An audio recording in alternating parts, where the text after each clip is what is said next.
Okay, children, today we will learn model verbs in the part of spoken English. Okay, spoken English lo manamu model verbs anedi నేర్చుకుందాం. Are you ready? Ready sir.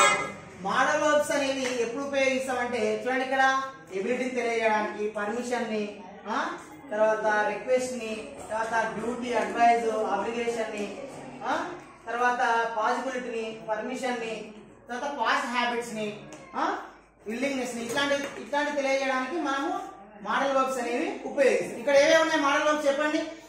Can, could, should, have to, must, may might, would, ఇవన్నీ కూడా modal verbs.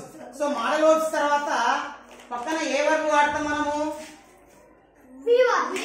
All of you stop your writing, everyone should respond. Okay, respond కానీ. Modal verbs తర్వాత ఏ verb వాడతాం?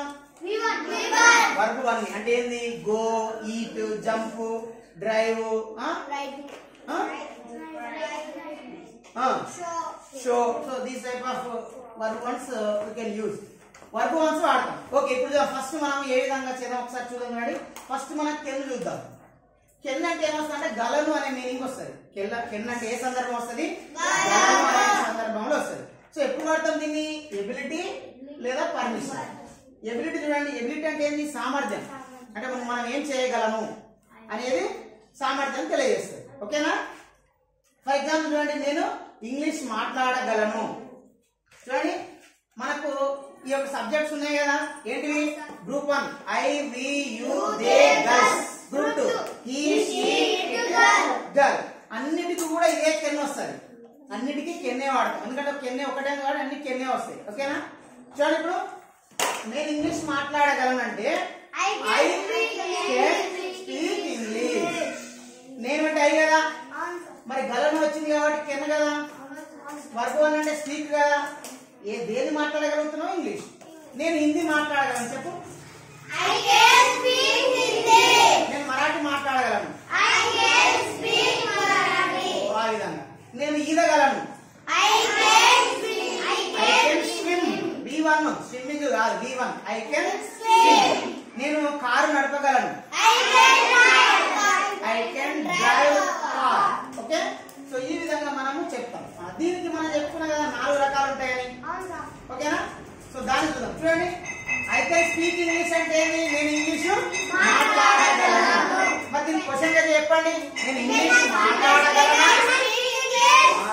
Can I speak English? నేను English మాట్లాడలేను. I can not speak English. ఈ కెన్కు నాట్ యాడ్ చేయాలి అంతే. ఇక్కడనేమో ఐ కెన్ ఉంది కదా, క్వశ్చన్ చేయడంలో కెన్ ముందరికి వస్తుంది. కెన్ ఐ స్పీక్ ఇంగ్లీష్ ఇంతకుముందు మీకు చెప్పిన ఆల్రెడీ ఎట్లా క్వశ్చన్ చేయాలని. సో ఇక్కడ ఏం చేయాలి? కెన్ కి నాట్ యాడ్ చేయాలి. సో నాట్ యాడ్ చేయాలి. I can not speak English అంటే నేను ఇంగ్లీషు మాట్లాడలేను. ఈ కెన్ నాట్ మనకి షార్ట్ ఫామ్ తెలుసు కదా, కాంట్. ఓకేనా? కాంట్.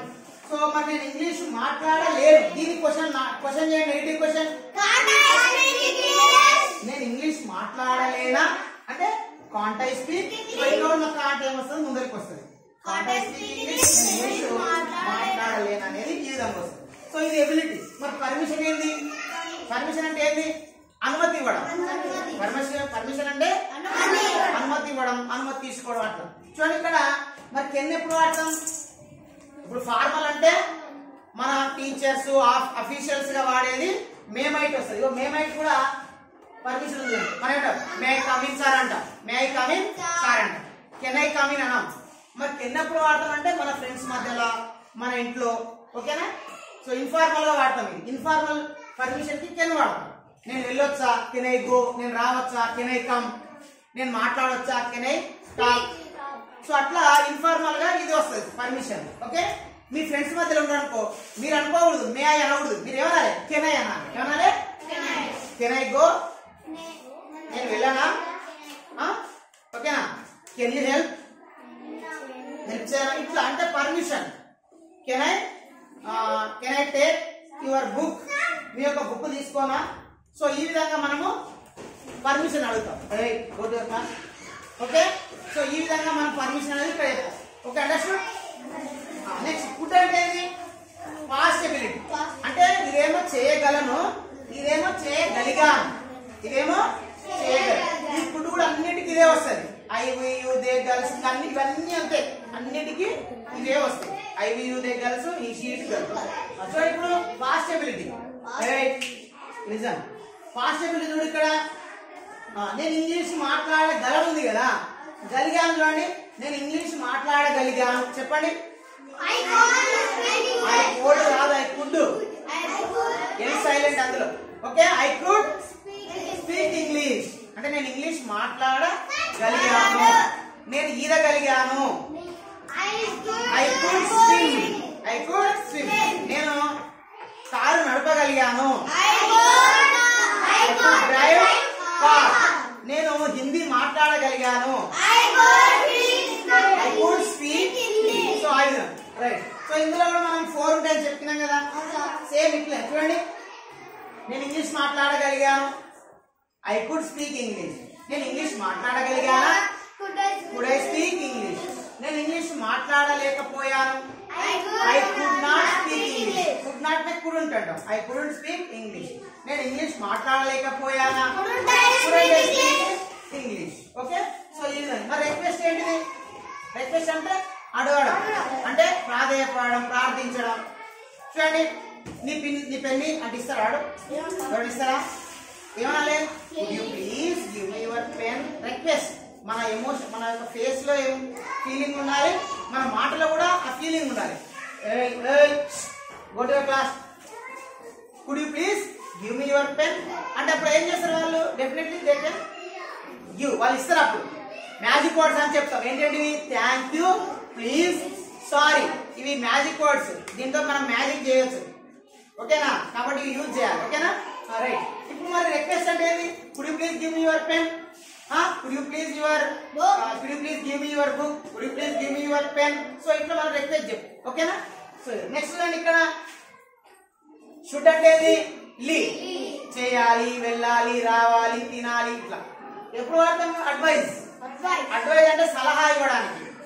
డ్యూటీ అంటే విధి, మన యొక్క విధి. మన యొక్క విధిని చెప్పడానికి కానీ, మన సలహా ఇవ్వడానికి కానీ మనము ఈ యొక్క షుడ్ వాడతాం. చూడండి, ఇప్పుడు ఫర్ ఎగ్జాంపుల్ అడ్వైజ్ అయితే ఏంది? మీరు బాగా చదువుకోవాలి. అడ్వైజ్, సలహా ఇస్తాం. ఏంది? You should read well. You should read well. మీరు బాగా చదువుకోవాలి. తర్వాత డ్యూటీ. స్టూడెంట్స్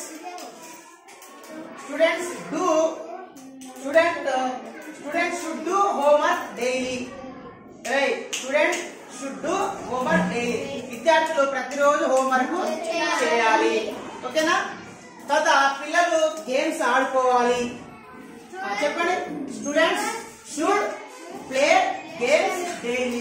సో ఈ విధంగా మనము చెప్తాం. ఓకేనా? చేయాలి, రావాలి, వెళ్ళాలి అంటే. ఓకేనా? నువ్వు హాస్పిటల్ వెళ్ళాలి. చెప్పండి.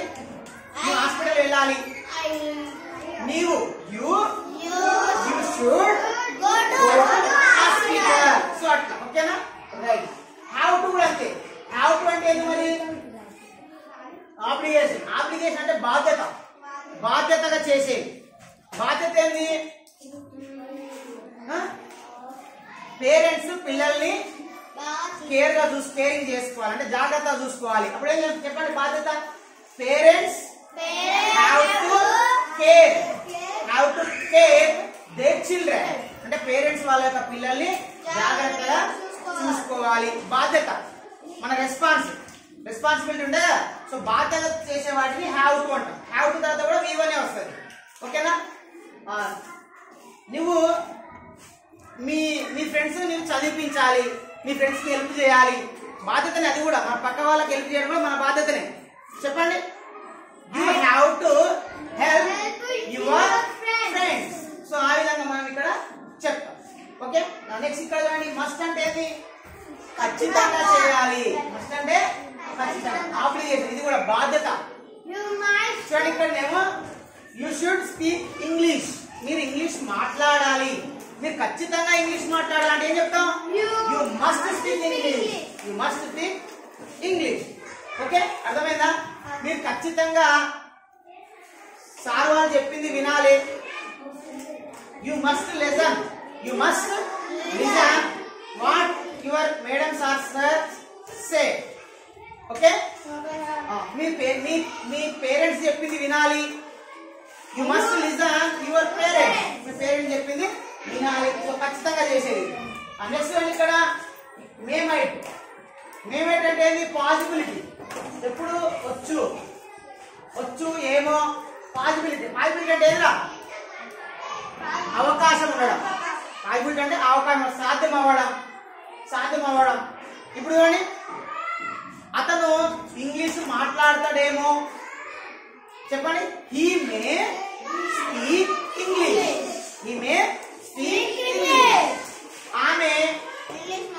ఆమె ఈరోజు రావచ్చేమో. She may come today. ఆమె ఈరోజు రావచ్చేమో. ఓకేనా?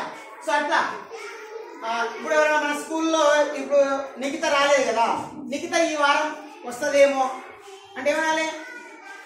Nikhita may come to school this week. ఇట్లా. ఓకేనా? అంటే మనము ఏమో పాజిబిలిటీ జరుగుతుందేమో, చేస్తానేమో, తింటానేమో, వెళ్తానేమో. ఓకేనా? మా పేరెంట్స్ చేస్తారేమో. నేను ఈ వారంలో పెన్ను కొంటానేమో. అంటే కన్ఫర్మ్ 100% కాదు, 50-50. అంటే I may buy a pen in this week. మేము టీవీ కొంటామేమో, మా ఫ్యామిలీ.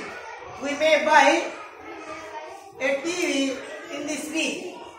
నేను ఈ వారంలో నేను ఫ్రిడ్జ్ కొంటానేమో, లేకపోతే కొత్త డ్రెస్ కొంటానేమో. అంటే in this week I may buy a new dress. So ఆ విధంగా చేస్తానేమో అనేది పాసిబిలిటీ. మరి పర్మిషన్ అంటే చెప్పినా కదా, అనుమతి అంటే మీకు చెప్పిన ఎంత ఉంది? మే ఐ కమింగ్ సార్, నేను లోపలికి రావచ్చా?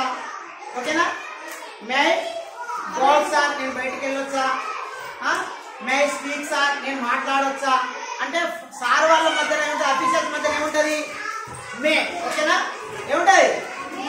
మే అనేది ఇక్కడ మనకు పర్మిషన్ ఉంటుంది. సో ఇంకొకటి ఏంటి ఇక్కడ?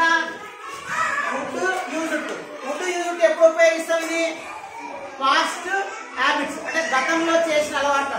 ఇది గతంలో చేసిన అలవాటు. చూడండి, నేను చిన్నప్పుడు ఇది తొక్కుడు బిళ్ళ ఆడేవాడిని. I used to play hopscotch. Okay? ఆమె చిన్నప్పుడు ఏం చేసేది?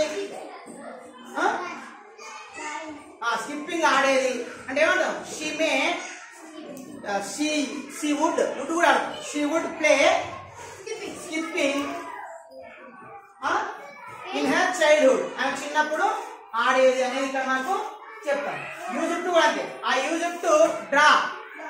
to draw when I was in 8th class. నేను 8th class లో నేను డ్రా చేసేవాడిని. ఇట్లా అంటే గతంలో చేసేవి, ఇప్పుడు చేస్తలేము. ఇప్పుడు చేస్తలేము.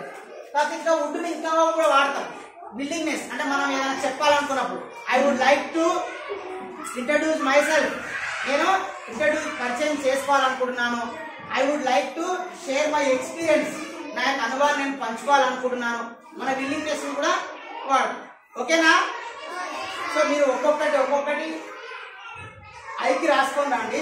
తర్వాత వీకి, యూకి, దేకి, గర్ల్స్కి, హీకి, సీకి, లిప్కి గర్ల్స్ చేయాలి. సో ప్రాక్టీస్ మేక్స్ మ్యానే కాదు, ఉమెన్ కూడా అందరికి పర్ఫెక్ట్. ఎవరు ప్రాక్టీస్ చేసిన వాళ్ళు పర్ఫెక్ట్ అవుతారు.